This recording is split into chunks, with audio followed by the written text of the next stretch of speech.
आज के इस वीडियो में हम अपनी दूसरी सीरीज़ जो कि वीडियो सीरीज़ स्टार्ट करने जा रहे हैं, जिसमें हम जो एमसीक्यूज़ जो कॉमनली जो यूज़ होते हैं टेस्ट में या आते हैं आप कहें, उन पे हम डिस्कस करेंगे और फोकस करेंगे। लेकिन वो हम एमसीक्यूज़ उठाएंगे जो बहुत सिंपल होते हैं, विद इन फ्यू सेकेंड्स हम सॉल्व कर सकते हैं। ठीक है, क्योंकि आप में से जिन भी बच्चों ने कुछ मॉक टेस्ट वगैरह अटैम्प्ट की होंगी या किसी इंस्टीट्यूट की टेस्ट अटैम्प्ट की होंगी, तो उसमें जो क्वेश्चंस होते हैं स्पेशली मैथमेटिक्स के, उसमें 5 से 10 क्वेश्चन ऐसे होते हैं जो विद इन फ्यू सेकेंड्स हम सॉल्व कर सकते हैं।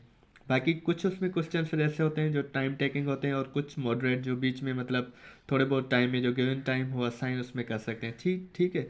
तो इसलिए हमारी एक कॉमन टेक्निक होती है कि पहले हम वो क्वेश्चन सॉल्व करते हैं जो बहुत आसान हो। ठीक है, क्योंकि हमारे पास लेट सपोज सखर आईबीए की अगर हम बात करें कि 50 क्वेश्चंस होते हैं मैथमेटिक्स के, और हमारे पास 50 मिनट्स भी होते हैं, तो अगर हमने उन क्वेश्चंस पे ज़्यादा टाइम कंज्यूम कर लिया जो टाइम टेकिंग है, ठीक है, तो हमारे पास टाइम कम बच जाता है, और उसके बाद हम वो बहुत आसान क्वेश्चन वो भी जो है ना जल्दी जल्दी में गलत कर देते हैं।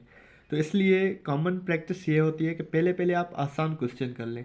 लेट सपोज 50 में से 15 to 20 बहुत आसान क्वेश्चन है, तो उसके लिए भी आपके पास 20 मिनट्स हैं, तो आप ट्राई करें कि वो 8 से 10 मिनट में जो है ना आप 20 या 15 क्वेश्चंस कर लें। फिर आपके पास टाइम ज़्यादा हो जाएगा और क्वेश्चंस कम रह जाएंगे, तो आपका कॉन्फिडेंस ऑटोमेटिकली बिल्ड हो जाता है। ठीक है, तो ये एक कॉमन जो टेक्निक या प्रैक्टिस आप कह लें वो होती है मैथमेटिक्स के एमसीक्यूज वाला पार्ट अटेम्प्ट करने की। ठीक है, तो अगर हम अपने इसी एमसीक्यूज पार्ट के पहले क्वेश्चन को देख लें, कह रहा है कि व्हाट इज ए इफ़ कोई भी हमारे पास गिवन मैट्रिक्स है बी, जिसमें ए बी गिवन है। ठीक है, ए बी है 1 2, ये हमारी फर्स्ट रो, ये सेकंड रो, कॉलम्स आपने मैट्रिसेस पढ़े होंगे। तो ये क्वेश्चन जो है हमारा देख के हमें पता चल रहा है कि इसका आंसर क्या होगा। आप अपने दिमाग में सॉल्व कर लें क्या होगा इसका आंसर। ठीक है, मैं आपको 5 सेकंड देता हूँ। तो जिन भी बच्चों ने मैट्राइसिस का चैप्टर अच्छे से पढ़ा होगा, उन्होंने 5 सेकंड या उससे भी पहले शायद ये क्वेश्चन सॉल्व कर लिया हो। ठीक है, तो इसका आंसर पहले हम डायरेक्टली देख लें कि ये सॉल्व कैसे होता है।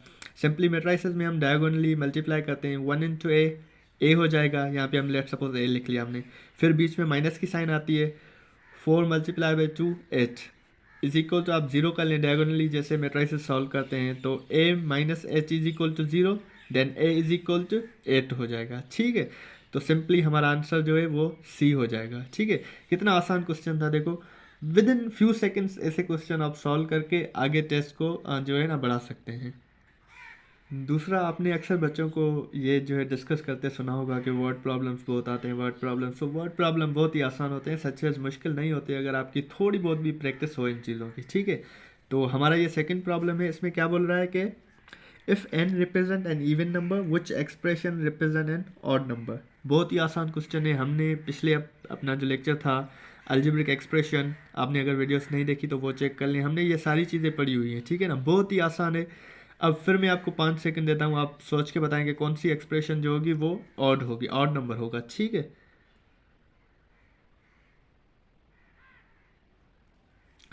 तो मेरे ख्याल से जिन बच्चों ने हमारे इवेंट के पिछले लेक्चर्स ही अच्छे से सुने होंगे, जो कि 3 3 4 4 मिनट्स के, ज़्यादा के नहीं, तो उन्होंने ये सॉल्व कर लिया होगा, क्योंकि बहुत ही आसान क्वेश्चन है। ठीक है, तो सिंपली हम सॉल्व करते हैं, एक एक ट्राई करके देखते हैं। है ये question with in 2 to 3 seconds आप सॉल्व कर सकते हैं, लेकिन फिर भी हम देखते हैं। हमारे पास एन कोई भी नंबर है जो इवन नंबर है। ठीक है, लेट सपोज हमने 2 पुट किया, यहाँ 2 2 ज़ा 4 हो जाएंगे, अगर 4 पुट करते हैं तो 16 हो जाएंगे, तो पॉजिटिव ऑड नंबर ही बन रहा है। ठीक है, फिर हमारे पास 3 + n है। अगर हम n कोई भी इवन नंबर पुट करते हैं, लेट सपोज हमने 2 पुट किया तो ये 5 ऑड नंबर बना, शायद ये हो। फिर हम दूसरा ट्रायल करके देख लें, हमने 4 पुट किया तो फिर भी ये क्या बन जाएगा, 7 बन जाएगा। ठीक है, फिर भी ऑड नंबर है। फिर हम क्या 6 पुट करके देखें, 6 हमने पुट किया, 6 + 3 9 बन जाएगा, फिर भी ऑड नंबर। ये हमें लग रहा है कि यही है। ठीक है, चलो आगे चेक कर लेते हैं आपकी अंडरस्टैंडिंग के लिए, वरना मैं तो यहाँ पे डायरेक्ट बी टिक कर देता। 3 × 2 अगर हम करते हैं, एन की जगह कोई भी रियल इवन नंबर हमने पुट किया, 2 × 3 6 हो जाएगा, 4 × 3 12 हो जाएगा, तो ये भी इवन ही नंबर बन रहा है, और नंबर नहीं बन रहा। और इसको हम देख के ही छोड़ देंगे, क्योंकि ये P/Q फॉर्म मतलब रेशनल इरेशनल वाले चक्कर में हम नहीं पढ़ना चाहते। ठीक है, तो सिंपली हमारा ऑप्शन क्या होगा, बी। आप भले टिक कर लें, ये हमारा टिक हो गया बी, और ये हमारा क्या था, सी। ठीक है, ये हमारे दो क्वेश्चन हो गए। देखो कितने आसान थे। विद इन आपने 5 सेकेंड्स लेट सपोज 2 क्वेश्चन कर लिए तो आपका कॉन्फिडेंस ऑटोमेटिकली बिल्डअप हो जाएगा। फिर हमारे पास तीसरा क्वेश्चन है, ये भी आप वर्ड प्रॉब्लम समझ लें, ठीक है। देखिए कितने आसान क्वेश्चन हैं और ये कॉमनली टेस्ट में आते हैं, ऐसा नहीं कि ये हम ऐसे ही बस फेंक रहे हैं। यही वो क्वेश्चन हैं जो आपको टेस्ट में आते हैं और उधर बच्चे कंफ्यूज हो जाते हैं और सही अटेम्प्ट नहीं कर पाते। क्या कहता है ये क्वेश्चन में, देखिए हम पढ़ें। If x minus 3 and x plus 7 are multiplied to the form of a x square plus b x plus c. यहाँ पे आप देखें हमने पिछले लेक्चर्स में पढ़ा था ए बी सी कोई भी क्या है कॉन्स्टेंट्स हैं, ठीक है। क्या कह रहा है, then what are the values of A B and C respectively. Simply हमें एक्स स्क्वायर का जो ये होगा कांस्टेंट वो क्या होगा एक्स का और सी, सिंपली हमें ये फाइंड करना है। अब देखें ये मल्टीप्लिकेशन हमने पढ़ी है, थोड़ी भी आपकी प्रैक्टिस होगी तो विद इन 3 to 4 सेकेंड्स आप ये मल्टीप्लाई करें और देखें कि ए की जगह क्या आ रहा है, बी की जगह क्या आ रहा है, सी की जगह क्या आ रहा है, ठीक है। मैं आपको फिर 5 सेकेंड्स दे रहा हूँ, आप ट्राई करें।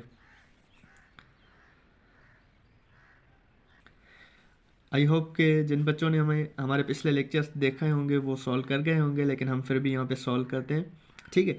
बहुत ही सिंपल तरीका है, एक्स को एक्स के साथ मल्टीप्लाई करें, एक्स स्क्वायर बन जाएगा, एक्स को 7 के साथ 7x, -3 को एक्स के साथ -3x, ये था प्लस का 7x, ये बन जाएगा 4x, ठीक है। दिमाग में रखें ये चीज़, और -3 और प्लस 7 -21 हो जाएगा, ठीक है।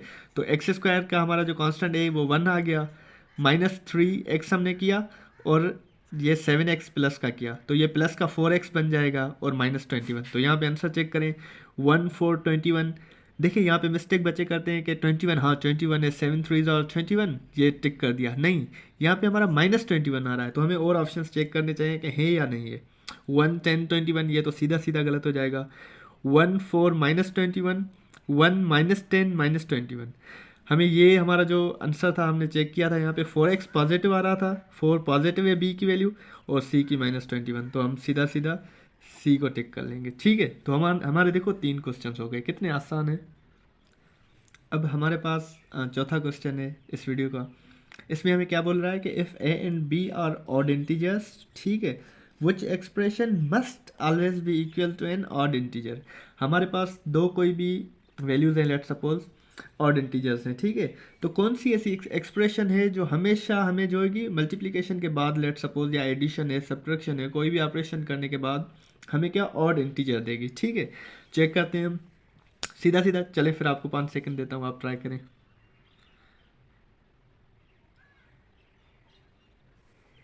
आई होप कि आपने सॉल्व कर लिया होगा। मेरे जो लिसनर्स हैं काफ़ी अच्छे स्टूडेंट्स हैं आई बिलीव, लेकिन फिर भी हम ट्राई करते हैं सॉल्व करने के। तो सिंपली हम क्या करेंगे, इसमें कोई भी दो ऑड इंटीजर हम शुरू वाले ही उठा लेते हैं, देखते हैं कि कौन सी जो है ये एक्सप्रेशन उनको प्रूफ करती है, मतलब साबित करती है कि हाँ ये दोनों इंटीजर्स ये हो सकती हैं, ठीक है। लेट सपोज हमने 1 और 3 उठा लिया, 1 + 3 ऐड करेंगे 4 हो जाएगा। तो सिंपल ये नहीं होगी क्योंकि बोल रहा है must always be equal to an odd integer, हमेशा वो इंटीजर जो होगा वो ऑड ही आना चाहिए, ठीक है।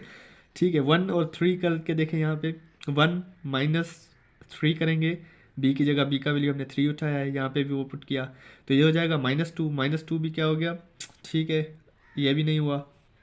फिर हमने 1/3 किया तो ये हम उधर चले गए रेशनल में।